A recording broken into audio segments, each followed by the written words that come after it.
So in this video, I'm going to be talking about what's going to be coming here soon in the future for Fallout 76. Just going to be giving my opinion over it and just talking with you guys about what's to come here soon in the future. But before I get into all of this, I want to let you all know that I just recently started channel memberships. I've been making videos on YouTube for a very long time, and I just decided to start up channel memberships just recently. So if you guys want, feel free to become a member on my YouTube channel. It's highly appreciated. It helps support the channel. In case you don't know how to do that, you just have to click the join button that's below the video, and you'll get like a special icon for supporting me, and you'll get some special emojis you can use as well.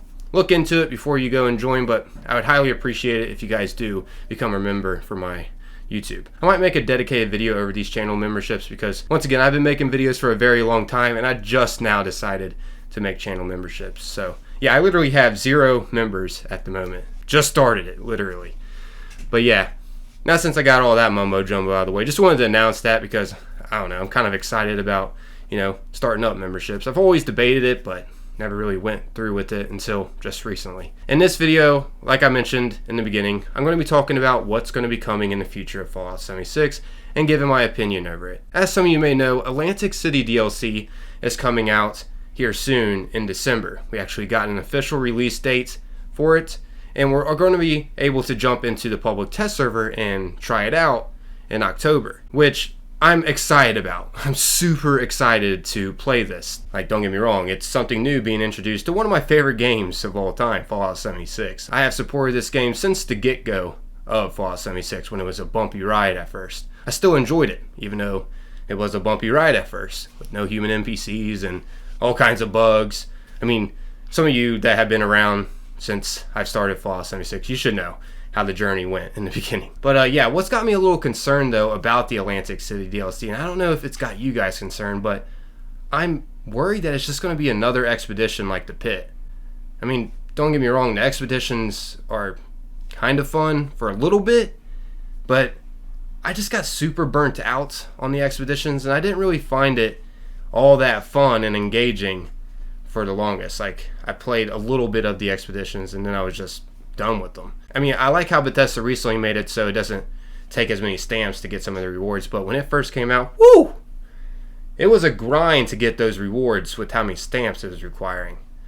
But it would be cool if the Atlantic City DLC is like, I don't know, has more of a story to it, and possibly we're able to, put our camps over in Atlantic City, or just explore around a little more without feeling like we're being rushed in a mission to get done, if you get what I'm saying. I don't know if you guys had the same opinion with me on that, but yeah, honestly, I just didn't truly enjoy the Pit expedition. I truthfully think if the Atlantic City DLC is just like what the Pit expedition is, it's gonna fail.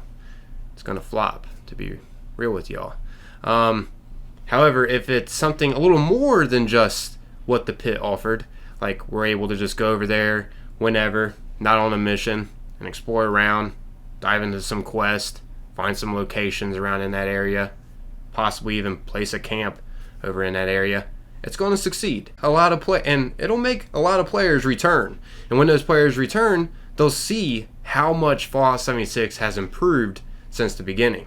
I can see a lot of players still returning just to check out the Atlantic City DLC, but once they find out it's just like how the Pit expedition is, I just don't see a lot of those players sticking around, to be real with you guys. I'm just being real with you. I'm not going to just act like a smiling face and like, yeah, this is the greatest ever, guys. Yeah.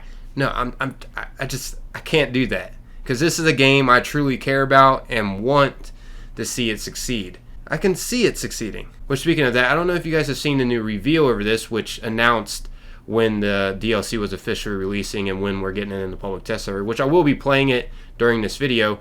But in that, they mentioned how there's going to be 2 parts to it. Now, as some of you may know, in the past, what also we got 2 parts of was the Brotherhood of Steel DLC questline, which that got me some wishful thinking when I heard those lines, because they said they've been putting more work into it, and now it's going to be a 2-part thing. On the other hand, I'm thinking it could just mean that there's 2 different expeditions that we're going to get to experience, which I'm honestly not too stoked about. I hope that isn't the case. I know people agree with me, because I was seeing in the Atlantic City trailer on Bethesda Softworks' YouTube channel, a lot of the comments were even saying the same thing. They hope it's just not like the Pit Expedition all over again. Hopefully it's offering a little more than just that. As we know, it is supposed to be an expedition, but who knows, maybe that's just a part of it. Like, we can experience an expedition over there. We could possibly also be able to travel over there and do our own thing too.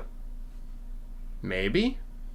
I don't know. They're also introducing a new gambling system too, which I believe that's going to be in the White Spring Resort. They're going to be opening more things in the White Spring Resort because, as some of you know, in the real White Spring Resort in West Virginia, they do have a casino at the bottom. I have been there. I've actually made a video over what it looks like in real life compared to in the game. I spent a long time going to real life locations and comparing them to in the game, just to show how hard the developers did work on replicating these real life places in the game. But yeah, for those of you that haven't seen the Tokyo Game Show, which is something more new, I'm going to go ahead and play that real quick and let you guys listen in to one of the developers and what's going to be coming with the Atlantic City DLC. Check this out. Greetings to everyone at TGS. With Fallout 76, we've explored Appalachia. We return to the fan-favorite city of Pittsburgh, and soon we'll be showing our cards with an all-new location, Atlantic City. Since we announced Atlantic City at the Xbox Showcase last June, we've upped the ante with so much great content that we're splitting it into 2 releases. Today I'm excited to share that the first update of Atlantic City will be available on December 5th. Atlantic City has stacked the deck with new content including new locations, new factions, new creatures, new missions, and new rewards. Plus, a flesh casino where our Wastelanders can test their luck. You won't have to wait until December to roll the dice in Atlantic City. We're inviting anyone who already owns the game on Steam to help test Atlantic City on our public testing server starting October 3rd. Stay tuned in to our social channels and Fallout.com for more details, and may luck be with you in Atlantic City later this year. Answer the call of Vault. Answer the call of Vault 76. So yeah, as you heard, there's going to be 2 parts to the DLC. Now that's signifying right there it's going to be something big, but then again it could just be like 2 different kinds of expeditions we're going to be going on. Which, once again, I hope that's not the case. I mean, expeditions are fun, don't get me wrong, for a little bit, but I would much rather have a story to dive into and a whole new map expansion to go explore around in. Like the Far Harbor DLC we got in Fallout 4, or the Nuka World DLC that we got in Fallout 4. I'm not talking about the Nuka World DLC that we got for Fallout 76. Don't get me wrong, that was awesome. We got a whole new boss fight to experience and everything else, but I'm not talking about that. I'm talking about where we can go to this whole new area, Atlantic City, and explore around and dive into different quests over in that new area. And hopefully we can place our camps over there too. That'd be sick. I also know there's like plenty of room around on the map of Fallout 76 too, like plenty of extra space around on the map that's not being used. I wonder if they could utilize some of that extra space they got going on around on the Fallout 76 map. As you can see here, I mean, look at all this extra space that you can see around. I don't know how difficult that would be, but could you just imagine they had like a whole new settlement, kind of like Foundation or something, over in a new area, and now they have expanded the map a little bit more where we can go and explore over in that area? I mean, that alone would be fun. It's like a whole new place to get to explore. I mean, you got to think about how long have we been exploring around in West Virginia? It's been years now, for those of us that have been playing since the get-go. So, you know, there's only so much you can see exploring around for years. I mean, they have done a lot, which is awesome how much, you know, they're sticking with this game. But it'd be cool if we can, you know, get like a DLC that ESO gets. You know, they get a whole new story expansion DLC with a whole new area to explore. It'd be cool if Fallout 76 can get that too. I mean, after all, it's the same developers. Also, as some of you may know, the TV show, the Fallout TV show is going to be coming out, and that's going to bring even more players to Fallout 76 just to check it out. Yeah, I just wanted to make this quick update and give my thoughts about what's going to be coming. I haven't really talked about it, but I have known about it. Just didn't really get around to making this video until now. But yeah, I appreciate you all taking the time watching and listening. That's about wrapping up this video. Until next time, peace.